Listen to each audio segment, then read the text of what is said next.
Hi, this is Dawn Olszewski and welcome to another episode of How'd She Do That? And today we're going to make this fabulous watercolor wash technique card. I received this as a swap from my friend Karen Titus. She's a fellow demonstrator. And actually I'm going to use it for Technique Tuesday where I make a card from start to finish. So let's get started. One of the tools that you're going to need for this technique is Stampin' Up's Aqua Painters. And they come in a set of two. There is a small tipped brush, you can see that there, and there is a large tip brush. And today we're going to use the larger one. So let me talk a little bit about how these work. One is that they screw off, and there is a container here that essentially you put water in. I don't know if you can see that. There we go. And then you screw the top back on. And there is a reservoir right here that when you squeeze the bottom that has the liquid in it, you're going to squeeze it.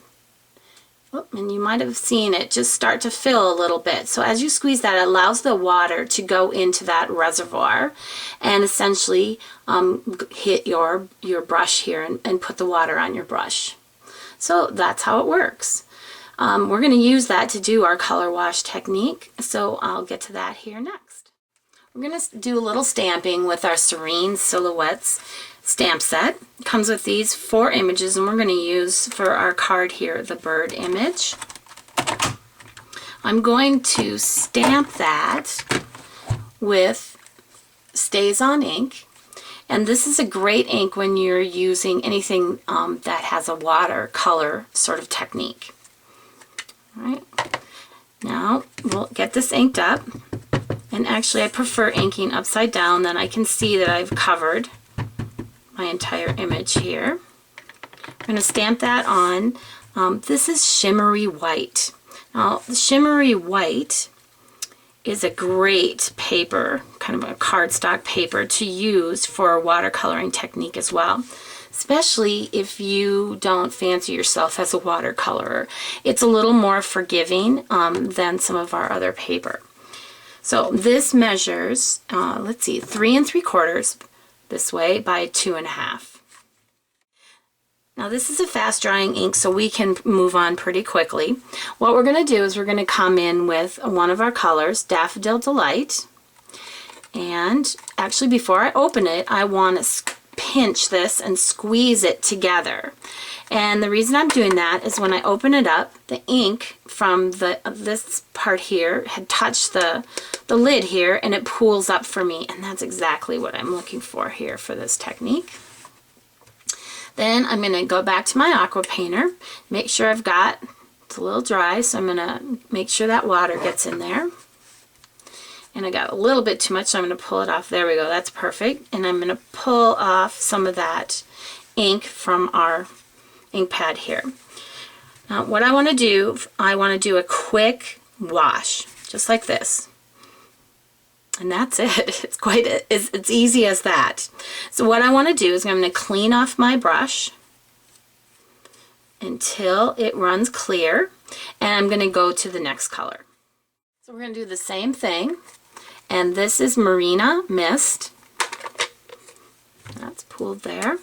Again, make sure I have enough water in there, and I do. And do a quick,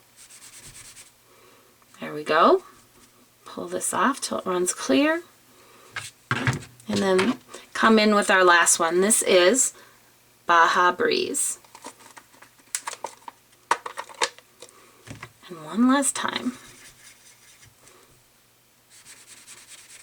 And there you go. It's as easy as that. So we want to set this side to dry a little bit. Okay, while that's drying, what I want to do is I want to run a panel of Baja Breeze. It's 4 by 5 1/4 inch, and this is the Argyle texture embossing folder. So I'm going to run that through the Big Shot. This is what it looks like. This is kind of a fun background here, and we're going to add that to our card base. And our card base measures 8 1/2 by 5 1/2, and I've scored it in the middle, at 4 1/4. Just going to fold that in half, run my bone folder over it. And whenever I see how this kind of bows like that a little bit, when I have texture panels that are full of lots of detail and lots of texture, I like to add my adhesive and lots of it to my base here. So yes, I'm using lots. And there we go. We'll just add that real quick to here. And I love the tone on tone look for layers like this. So our panel is dried now, and it didn't take very long, just a few minutes to dry. And I'm going to add it to a layer. This is basic black, which measures 4 by 2 3/4 inch. I'm going to add here, and I do want to get some in the middle. This just bows just a little bit because it's wet, and this will make it stay nice and flat on my layer.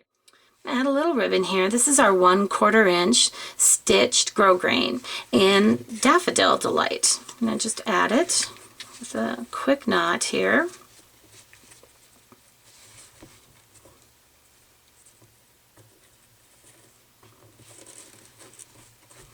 There we go, and just slide it over, trim off those tails.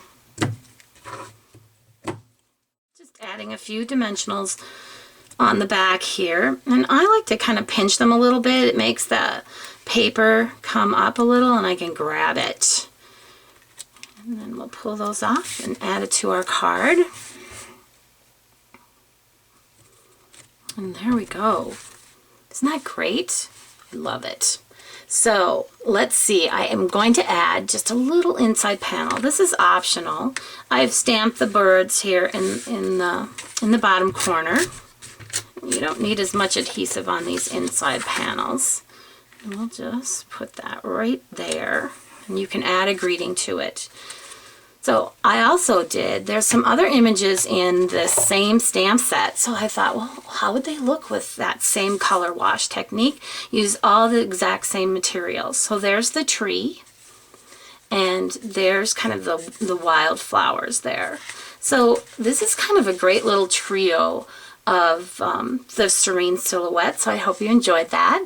Be sure to stop by my blog at DOstampingwithDawn.com for lots more creative ideas and inspiration.